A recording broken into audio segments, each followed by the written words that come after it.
Good afternoon, students. I welcome you to the third part of New Historicism. This ensures that New Historicism cannot be seen as a theory but rather as an interrogative practice, a means by which the inadequacy of imposing unity on a contradictory plurality is revealed. म्हणजे new हिस्टोरिसिझम काय खात्री करतं की ही theory नाही आहे, सिद्धांत नाही आहे, परंतु याला अशा प्रकारे बघा की ही इंट्रोगेटिव्ह प्रॅक्टिस आहे. म्हणजे प्रश्न विचारा कशाला की ज्या साहित्यिक कलाकृतीचं तुम्ही मूल्यमापन करत आहात त्या साहित्यिक कलाकृतीला प्रश्न विचारा. आणि हा असा मार्ग आहे ज्यामध्ये की युनिटी लादल्या जाते. कशावर? त्या साहित्यिक कलाकृतीवर. म्हणजे बाकी न्यू क्रिटिसिझममध्ये झालं, स्ट्रक्चरलिझममध्ये, पोस्ट स्ट्रक्चरलिझममध्ये की युनिटी लादल्या जाते की एकाच घटकाचं संघटन आहे. म्हणजे नवीन कलाकृती जी आहे किंवा कोणतीही साहित्यिक कलाकृती एकाच घटकापासून बनलेली असते आणि त्यात विरोधाभास निर्माण होतात. मग की कोणी म्हणतो हिस्टॉरिकल बरोबर आहे, कोणी म्हणतं इकॉनॉमिकल बरोबर आहे, कोणी म्हणतं कल्चरल बरोबर आहे. परंतु न्यू हिस्टॉरिसिझममध्ये असं म्हटलं गेलेलं आहे की या 5 घटकांमिळून बनतं. उदाहरणार्थ कल्चरल, सोशल, पॉलिटिकल, हिस्टॉरिकल आणि इकॉनॉमिकल. तर हे 5 घटक जे आहेत त्या 5 घटकाची विविधता आहे. त्यापासून कोणतीही आर्थिक कलाकृती बनलेली असते. तर या संदर्भात तुम्ही त्या कलाकृतीला प्रश्न विचारा, त्या कलाकृतीतून तुम्हाला मग योग्य मूल्यमापन तुम्हाला मिळेल. In his Towards a Poetics of Culture, he says that despite their different theoretical orientations, the Marxist critic Frederick Jameson and the post-structuralist Jean-Francois Lyotard, while talking about the relation between art and society, reduce capitalism to generalized ideas.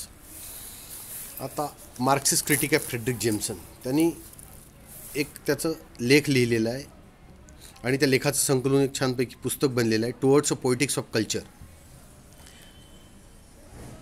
त्यात त्यांनी म्हटलेलं आहे की वेगवेगळे theory आहेत, वेगवेगळे सिद्धांत आलेले आहेत, परंतु हा फ्रेडरिक जेमसन मार्क्सिझम डोळ्यासमोर ठेवून म्हणतो की पोस्ट स्ट्रक्चरलिस्ट हा जो जीन फ्रँकोइस लॉयटार्ड आहे, हे दोघं मिळून बोलतात कशाबद्दल की संबंध आहे आर्ट अँड सोसायटीचा, कलेचा आणि समाजाचा संबंध आहे.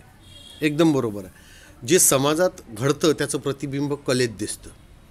आणि त्यांचं म्हणणं आहे की reduce capitalism to generalize ideas. ते म्हणतात की कॅपिटलिझमला कमी कमी करून सामान्य लोकांच्या कल्पनेत त्याला कन्व्हर्ट केल्या गेलेलं आहे. कलेला कोणी? समाजाने. म्हणजे कॅपिटलिझममध्ये भांडवलदार सतत श्रीमंत होत जातो कारण तो गरिबाचे श्रम वापरतो. This to him was a dangerously reductive stance. आता हा मार्क्सिस्ट क्रिटिक आहे जे फ्रेडरिक जेमसन, त्याच्या मते ही भूमिका अतिशय घातक होती. यात रिडक्ट होत आहे, कमी होत आहे. म्हणजे कोण कमी होत आहे? लोकांची जी आर्थिक क्षमता आहे ती कमी होत आहे. का बरं? तर ती भांडवलदाराच्या हातात चालली आहे. भांडवलदार आपलं भांडवल वापरून, लोकांचे श्रम वापरून जास्त कमाई करत आहे आणि गरिबांना कमी मजुरी मिळत आहे. आणि हे घातक आहे समाजासाठी असं कोण म्हणतं? Marxist critic Fredric Jameson. Neither of these theories could come to terms with the apparently contradictory historical effects of capitalism. आता हे जे दोघं होते हे दोघंही कधी एकमताने येऊ शकले नाही. त्यांना हिस्टॉरिकल इफेक्ट दिसत होता कॅपिटलिझमचा, म्हणजे ऐतिहासिक प्रभाव दिसून राहिला होता भांडवलवादाचा, परंतु हे दोघं कधी एकमताने आले नाही. फ्रेडरिक जेमसनचं म्हणणं होतं की समाजात भांडवलदार आपलं भांडवल वापरून, गरिबांचे श्रम वापरून पैसा कमवत आहे आणि गरीब लोक अजून गरीब होत आहे. ते श्रम जास्त करत आहे पण गरीब जास्त होत आहेत आणि भांडवलदार काही श्रम न करता जास्त श्रीमंत होत आहे. आणि तेच त्याचा पोस्ट स्ट्रक्चरलिस्ट जीन फ्रँकोइस लॉयटार्ड त्याचं म्हणणं होतं की जर भांडवलदारांनी आपलं भांडवलच वापरलं नाही, फॅक्टरीज उघडल्या नाही, तर गरिबांना काम मिळणार नाही, गरीब तसेच उपाशी मरते. म्हणून ह्यांचे 2 वेगवेगळे व्ह्यूज होते. Greenblatt states that capitalism is not susceptible to ready definition. ग्रीनब्लॅटचं म्हणणं काय आहे की भांडवलवाद हा इतका सोपी नाही आहे की लगेच त्याची रेडी डेफिनेशन मिळेल, तयार व्याख्या मिळेल. But may actually be understood as a kind of oscillation between forces of totalization and fragmentation. आणि तो म्हणतो की ॲक्च्युअली तुम्हाला समजून घ्यायचं आहे की हा जो कॅपिटलिझम आहे हा ऑसिलेशन आहे. ऑसिलेशन म्हणजे दोलायमान आहे, इकडून तिकडे तिकडून इकडे. दोन शक्ती आहेत, टोटलायझेशन म्हणजे एकत्रीकरणाची शक्ती आणि फ्रॅगमेंटेशन म्हणजे विभागीय शक्ती. म्हणजे टोटलायझेशन म्हणजे कॅपिटलिझमला सपोर्ट करते, एकाच व्यक्तीच्या हाती आर्थिक शक्ती. आणि फ्रॅगमेंटेशन म्हणजे समाजाच्या तुकड्या तुकड्याच्या हातात म्हणजेच सामान्य व्यक्तीच्या हाताची शक्ती. ते त्याचं म्हणणं तेच आहे ग्रीनब्लॅटचं म्हणणं की कॅपिटलिझम काय आहे तर हे ऑसिलेशन आहे between forces of totalization and fragmentation. हा कधी कॅपिटल म्हणजे भांडवलदाराच्या हाती राहील, कधी ह्या श्रमिकांच्या हाती राहील. This attitude of plurality of discourses necessitated a complete overhauling of literary interpretive techniques. आणि हे जे ॲटिट्यूड होतं प्लुरॅलिटी म्हणजे विविधता. आता विविधता कोणती तर अनेक दृष्टिकोन होते समाजवादाबद्दल, भांडवलवादाबद्दल. यामुळे काय झालं की पूर्ण जे तुम्ही समजून घेता साहित्य, तर त्या साहित्य समजून घेण्याच्या ज्या काही टेक्निक्स आहेत, जसं आपण म्हटलं आहे स्ट्रक्चरलिझम आहे, पोस्ट स्ट्रक्चरलिझम आहे, न्यू क्रिटिसिझम आहे, न्यू हिस्टॉरिसिझम आहे, जे तुम्ही साहित्य समजून घेता तर त्याची कंप्लीट ओव्हरऑलिंग करण्याची आवश्यकता निर्माण झाली. म्हणजे त्याला कंप्लीट त्याची पुन्हा संरचना करण्याची निर्माण झाली. जुनं स्ट्रक्चर तोडायचं, तेच पार्ट वापरून व्यवस्थित साफस्वच्छ करून नवीन स्ट्रक्चर तयार करायचं. कशाचं तर साहित्य समजून घेण्याच्या टेक्निकचं. Greenblatt says that traditional methods and terms like allusion, symbolism, allegory, representation and mimesis were inadequate. Greenblatt म्हणायचं की या ज्या काही परंपरागत पद्धती आहे, ॲल्युजन म्हणजे ज्यात वापरतात प्राणी, इतर वस्तू आणि त्याचा संबंध आपल्या सामाजिक जीवनाशी जोडतात, त्याला म्हणतात ॲल्युजन. कथेद्वारे, जसं तहानलेला कावळा, त्यांनी बुद्धी वापरून कसं आपली तहान भागवली, अशा कथेने ॲल्युजन म्हणतात. सिम्बॉलिझम प्रतीक, जसं सिंह आणि उंदराची कथा आहे, रामसेतू खारीची कथा आहे, किंवा छोटी जरी असली तरी तिची मदत मोठी होती, असे सिम्बॉल वापरले. ॲलेगरी रूपक कथा, इसॉप नीतीच्या सगळ्या कथा रूपक कथाच आहेत. रिप्रेझेंटेशन प्रतिनिधित्व अँड मायमेसिस वेर इनएडिक्वेट म्हणजे ज्यात तुम्हाला सारांश रूपाने समजून घेता येतं, मायमेसिस त्यात येतं. आणि ह्या सगळ्या गोष्टी मिळून आपल्याला या परंपरागत पद्धतीत ॲड करायच्या. आणि या सगळ्या ॲड जरी केल्या तरी आपल्याला साहित्यिक कलाकृती समजून घेण्यासाठी कठीणाई निर्माण होते.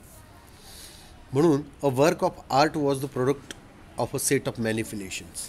आणि म्हणून साहित्यिक कलाकृती काय आहे की अशा सेटचं उत्पादन आहे, ते अशा घटकांचं उत्पादन आहे ज्यात मॅनिप्युलेशन्स आहेत. मॅनिप्युलेशन्स आहे म्हणजे मनुष्याने आपल्या हस्तकौशल्याने, बुद्धिकौशल्याने निर्माण केलेला सेट आहे, त्याला म्हणतात वर्क ऑफ आर्ट, साहित्यिक कलाकृती. The product of A negotiation between a creator or class of creators. हे निगोशिएशन आहे, वार्तालाप आहे. कोणात? क्रिएटर म्हणजे निर्माण करणाऱ्यात आणि ऑर क्लास ऑफ क्रिएटर्स किंवा त्या निर्माण करणाऱ्याचा संपूर्ण वर्ग, यात निगोशिएशन होतं. म्हणजेच एक लेखक दुसऱ्या लेखकाशी चर्चा करून एखादी कलाकृती घडवू शकतो, अनेक लेखक एकत्र येऊन चर्चा करून एखादी कलाकृती घडवू शकतात. Equipped with a complex communally shared repertoire of conventions. Equipped म्हणजे यांच्या जो संसाधने असतात गुंतागुंतीची, आणि त्यांचा जो रेपर्टवायर असतो, रेपर्टवायर म्हणजे भाता असतो, भाता समजतो ज्यात बाण ठेवतात. यात कन्व्हेन्शन्स म्हणजे वेगवेगळ्या कलाकृतीचे त्यांच्या जो बाण असतात. तर उदाहरणार्थ कथा, लघुकथा, कादंबरी, पोएम, एसेस, दे यूज दिस. हे सगळं वापरून ते कलाकृती निर्माण करतात. And the institutions and practices of society. आणि यात अजून कोणाचा समावेश असतो? काही संस्था आणि काही सामाजिक प्रथा असतात. म्हणजे एवढे मिळून एक कलाकृती बनते, नुसते एका लेखकामुळे ती कलाकृती बनत नाही. It involves the transference of material from several discourses into an aesthetic discourse. यात काय होतं मग, या प्रोसेसमध्ये वर्क ऑफ आर्ट तयार करताना हे मटेरियल ट्रान्सफर होत जातं एका स्टेजमधून दुसऱ्या स्टेजमध्ये. पहिले हस्तलिखित लिहितात, मग त्यातल्या चुका काढतात, ग्रॅमॅटिकल मिस्टेक्स काढतात, आणि मग एक सौंदर्यवान डिस्कोर्स तयार होतो. म्हणजे एक चांगलं लिखाण तयार होतं, एक चांगलं वर्क ऑफ आर्ट तयार होते वेगवेगळ्या स्टेजमधून जाऊन. जसं आपण मोबाईल वापरतो, मोबाईल म्हणजे डायरेक्ट मोबाईल तयार होत नाही, अनेक पार्ट तयार होतात, अनेक पार्ट एकत्रित येतात आणि एक छान मोबाईल तयार होतो ज्याचा आपल्याला चांगला उपयोग होतो. It is not however a unidirectional process. ही फक्त एकमार्गीय प्रक्रिया नाही आहे considering the material itself already carries aesthetic component. आणि विचार करायला पाहिजे आपण की या मटेरियलमध्ये आधीपासूनच सौंदर्य असतं, ते सौंदर्य त्या घटकात असतं आणि त्या सौंदर्याचे घटक ज्यात सौंदर्य आहे त्यापासून मग ही कलाकृती बनते. जसं एका दगडी मूर्ती बनवल्यानं कलाकाराला विचारलं होतं किती सुंदर मूर्ती घडवली ती दगडातून. तो कलाकार म्हणाला नाही, सौंदर्य आधीच होतं त्या दगडात, मी काय केलं फक्त त्या दगडाचा अनवॉन्टेड पार्ट काढून टाकला मी, जो नको पाहिजे होता तो. किती सुंदर उत्तर आहे. सेम ही त्या कलाकृतीत सौंदर्य असतंच, ते फक्त जे नको आहे तो पार्ट लेखक काढून टाकतो आणि जो पाहिजे तो ठेवतो, त्यामुळे एक सौंदर्य आणि कलाकृती निर्माण होते. The arguments of new historicism are not proof against criticism. जी न्यू हिस्टोरिसिझम विरुद्ध आर्ग्युमेंट्स आहेत, म्हणजे नव इतिहासवादाविरुद्ध काही प्रतिवाद ठेवले आहे, तर ते क्रिटिसिझम जो आहे, टीका, त्याचा तो पुरावा नाही आहे. आता बघा, कोणती गोष्ट असेल तर त्याच्यावर टीका केल्या जाते. टीका म्हणजे नुसतीच निगेटिव्ह पॉईंट नाही, त्याचे पॉझिटिव्ह आणि निगेटिव्ह दोन्ही सांगितले तर ती खरी टीका. New criticism does not, as Greenblatt claims, ignores contradictions within the text, and Jameson's views have to be understood in the wide context of other Marxist writings. बरोबर आहे. आता न्यू क्रिटिसिझम जो आहे, ग्रीनब्लॅटनी काय म्हटलेलं आहे की न्यू क्रिटिसिझम कॉन्ट्रडिक्शन इग्नोर करतो. बिलकुल नाही. न्यू क्रिटिसिझम कॉन्ट्रडिक्शन म्हणजे विरोधाभाससुद्धा आपल्या लक्षात आणून देतो त्या कलाकृतीत काय आहे, त्या टेक्स्टमध्ये.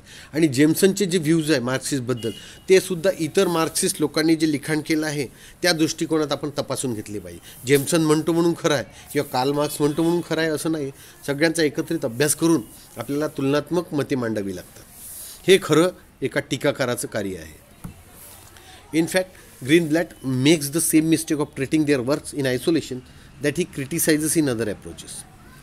खरं पाहिलं तर ग्रीनब्लॅटनी काय केलेलं आहे, ती चूक केलेली आहे. त्यांनी काय केलं, प्रत्येक वर्क जे आहे ते आयसोलेशनमध्ये घेतलं. आयसोलेशनमध्ये म्हणजे एकच घटकावर केंद्रित केलं त्यांनी लक्ष. आता हिस्टॉरिकल घेतलं तर हिस्टॉरिकलच, इकॉनॉमिकल घेतलं तर इकॉनॉमिकलच, पॉलिटिकल घेतलं तर पॉलिटिकलच. पण भले ग्रीनब्लॅटनी न्यू हिस्टॉरिसिझम निर्माण केला आहे, त्यांनी या गोष्टीकडे दुर्लक्ष केलं. न्यू हिस्टॉरिसिझम काय म्हणतो, तुम्हाला 5 घटक जनरली लक्षात घ्यावे लागतात: economical, historical, political, social. Economical हे 5 कोणते कोणते? Economical, social, historical, political and cultural. ही 5 घटके आपल्याला लक्षात घ्यावी लागतात. ही 5 घटके लक्षात घेऊनच आपल्याला कोणत्याही साहित्यिक कलाकृतीचं मूल्यमापन करावं लागतं. पण त्यांनी तीच चूक केली. इतर अप्रोचेस त्यांनी क्रिटिसाइज केले आणि म्हटलं की एकाच दृष्टिकोनातून आपण कोणत्या कलाकृतीचं मूल्यमापन करावं. His attitude towards earlier historical criticism is also inadequate. आधीचा तो हिस्टॉरिकल क्रिटिसिझमचा जो त्याचा अप्रोच होता तो सुद्धा अपूर्ण आहे. कारण हिस्टॉरिकल अप्रोचमध्ये काय होतं की त्या कलाकृतीचं फक्त हिस्ट्रीच लक्षात घ्या त्याच्या मागची. पण परत एकदा सांगतो, न्यू हिस्टॉरिसिझममध्ये 5 पैलू लक्षात घेतले जातात: सोशल, कल्चरल, इकॉनॉमिकल, हिस्टॉरिकल आणि पॉलिटिकल. या व्यतिरिक्त अजून कोणते पैलू असेल त्याचाही सुद्धा आपण अभ्यास करू शकतो, परंतु हे 5 मूलभूत आहेत. He seems to concentrate only on historical literary scholarship, which preceded new criticism and was continued later in the works of Dover Wilson. त्यांनी काय केलं, एक हिस्टॉरिकल लिटररी स्कॉलरशिप म्हणजे साहित्यिक अभ्यास जो इतिहासाशी संबंधित आहे त्यावरच त्यांनी कॉन्सन्ट्रेट केलं. आणि त्यामुळे त्याने नंतर काय निर्माण झाले, न्यू क्रिटिसिझम. आणि हेच डोवर विल्सननी सुद्धा आपल्या वर्कमध्ये कॅरी केलं, न्यू क्रिटिसिझम. आणि बघा, ironical enough, his formulation of capitalism as a kind of oscillation is quite as reductive as the attitudes he accuses of the same thing. आणि बघा, विरोधाभास बघा यात.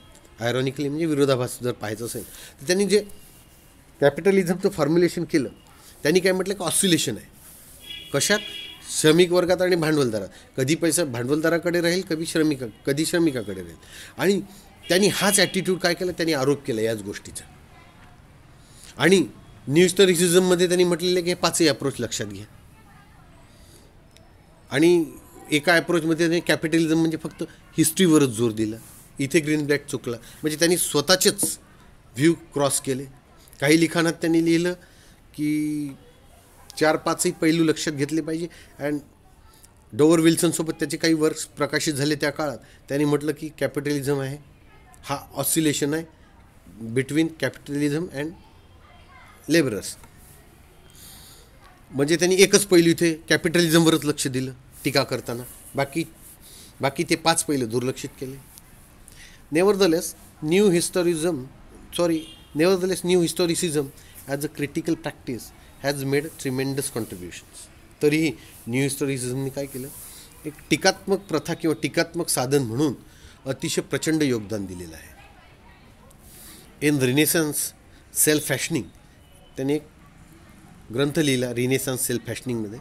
त्यात Greenblatt critically expose how identity during the Renaissance was created through several institutions, authorities and ideologies. ह्यात ग्रीनब्लॅटने टीकात्मकदृष्ट्या शोध घेतला आणि सांगितलं की या साहित्यिक कलाकृतीची जी ओळख आहे रिनेसन्स काळात, पुनरुज्जीवन काळात, वेगवेगळ्या संस्थांनी निर्माण केली, वेगवेगळ्या ऑथॉरिटीजनी, वेगवेगळ्या अधिकाऱ्यांनी आणि वेगवेगळ्या कल्पनावादांनी याला जन्म मिळाला. म्हणजे रिनेसन्स काळात जे काही साहित्य निर्माण झालं त्यात वेगवेगळ्या इन्स्टिट्यूशन्सचा हात आहे. इन्स्टिट्यूशन्स म्हणजे कायद्यानेच निर्माण झालेले नाही, जसे सामाजिक संस्था आहे, त्यात लग्न आलं, परिवार आला, ॲथॉरिटीज आल्या, आपले राजे महाराजे, सरदार अँड आयडिओलॉजीज, काही कल्पनावाद जन्माला आले, जसं रोमॅन्टिसिझम आला, न्यू क्रिटिसिझम आला. अशा प्रकारच्या या सगळ्या प्रकारातून आयडेंटिटी निर्माण झाली. कशाची? साहित्यिक कलाकृतीची. त्यांना ओळख निर्माण झाली. This has since been applied to other areas and has help to reinvigorate studies of literature in historical context. आता हे केव्हापासून लागू केलं गेलं आहे? हे तेव्हापासून लागू केलं गेलं आहे इतर एरियातसुद्धा. इतर एरियात म्हणजे इतर क्षेत्रातसुद्धा, नुसतं साहित्यातच नाही तर विज्ञानात हे लागू केलं गेलेलं आहे, समाज विज्ञानात लागू केलं गेलेलं आहे, जीवनाच्या इतर क्षेत्रातसुद्धा हिस्टॉरिसिझम लागू केलं गेलेलं आहे. म्हणजे कोणत्या गोष्टीचा अभ्यास करायचा असेल तर कल्चरल, सोशल, पॉलिटिकल, इकॉनॉमिकल आणि हिस्टॉरिकल, या हिस्टॉरिकल कंटेक्स्ट सगळ्या मिळून त्याचा अभ्यास केला जातो आणि नवीन ऊर्जा मिळते मग त्या शोधाला. New historicism borrows from Marxism, feminism, structuralism and post structuralism and offers insights that influence each of these rhetorical frameworks as well. आता न्यू हिस्टॉरिसिझमनी काय केलं, तत्वे काही उधार घेतली इन द सेन्स ॲडॉप्ट केली. मार्क्सिझममधून काय घेतली, कार्ल मार्क्सच्या वादातून, फेमिनिझम स्त्रीवादातून, स्ट्रक्चरलिझम संरचनावादातून आणि पोस्ट स्ट्रक्चरलिझम पुढील संरचनावादातून. आणि यात आपल्याला एक दृष्टी मिळाली आणि या दृष्टीने काय झालं, हे जे काही सैद्धांतिक फ्रेमवर्क होतो याचा एकमेकावर प्रभाव पडला. तर न्यू हिस्टॉरिसिझमवर प्रभाव पडला मार्क्सिझमचा, फेमिनिझमचा, स्ट्रक्चरलिझमचा आणि पोस्ट स्ट्रक्चरलिझमचा, आणि एकत्रितरित्या या 5चाही एकमेकावर प्रभाव पडत गेला. जसं आपण महाराष्ट्रात जरी राहतो तरी आपल्या भारतातल्या इतर राज्याचा प्रभाव आहे. जसं आपलं खाद्यसंस्कृती बघितली आपण, आपल्या खाद्यसंस्कृतीत आपली झुणका भाकर आहे, महाराष्ट्राची पुरणपोळी आहे, बेंगॉलचा रसगुल्ला आहे, गुजरातचा ढोकळा आहे. मीन्स तुमची संस्कृती जे काही चांगलं आहे ते तुम्ही ॲडॉप्ट करता. तसंच न्यू हिस्टॉरिसिझमनी सुद्धा मार्क्सिझम, फेमिनिझम, स्ट्रक्चरलिझम, पोस्ट स्ट्रक्चरलिझममधून चांगली तत्त्वे घेतली. It is best understood not as theory but as a mode of inquiry which significantly expands our understanding of cultural practices and the role literature plays as part of them in any era. आता जर तुम्हाला सगळ्यात चांगलं समजून घ्यायचं असेल new हिस्टॉरिसिझमला तर त्याला थिअरी, सिद्धांत म्हणून समजून नका घेऊ. आपण आधीच डिस्कस केलं आहे, ही एक मोड ऑफ इन्क्वायरी म्हणजे एक पद्धत आहे, चौकशीची पद्धत, म्हणजेच रिसर्चची ही एक पद्धत आहे, संशोधनाची एक पद्धत आहे, ज्यात प्रश्न विचारा तुम्ही त्या कलाकृतीला 5 संदर्भात, cultural, historical, social, economical and political. याने काय होते की आपली अंडरस्टँडिंग वाढते, खूप एक्सपांड होते, आपल्याला समजायला लागतं आणि आपल्याला त्या काळातल्या सांस्कृतिक प्रथा समजून येतात ज्या काळात ते पुस्तक लिहिलं गेलं आहे, आणि साहित्याची भूमिका काय होती त्या संदर्भात आपल्या जीवनात समाजाशी संबंधित कोणत्याही युगात. म्हणजे समजा आजपासून 5000 वर्षापूर्वी गेलं, रामायण महाभारत लिहिलं गेलं, त्याचा इतिहास जर आपण पाहिला तर आपल्या लक्षात येतं की त्या काळची परिस्थिती काय होती, रामाचं युग कसं होतं, महाभारतात युग कसं होतं, मध्ययुग कसं होतं. हे कसं समजतं आपल्याला, तर न्यू हिस्टॉरिसिझमचा वापर केला तर ज्यात आपण हे 5ही घटक समजून घेतो, cultural, social, political, economical and historical. आणि हे कोणत्याही युगात आपल्याला शक्य आहे. आजपासून पुढचे 1000 वर्ष गेले आणि तरी जर समजा या कोरोनाचा त्यांना अभ्यास करायचा असेल, काय झालं होतं त्या काळात कोरोना, तर त्यांना या 5ही घटकांचा अभ्यास करावा लागेल. आणि या 5 घटकांचा अभ्यास करायला त्यांना कोणता अप्रोच मदत करेल? New historicism. In short, new historicism म्हणजे कोणत्याही कलाकृतीचं असं मूल्यमापन आहे जिथे तुम्ही cultural, social, political, historical and economical aspects लक्षात घेता. Means new historicism is evaluating any work of art using cultural, social, economical, historical and political background. Thank you. That's all for today's New Historicism.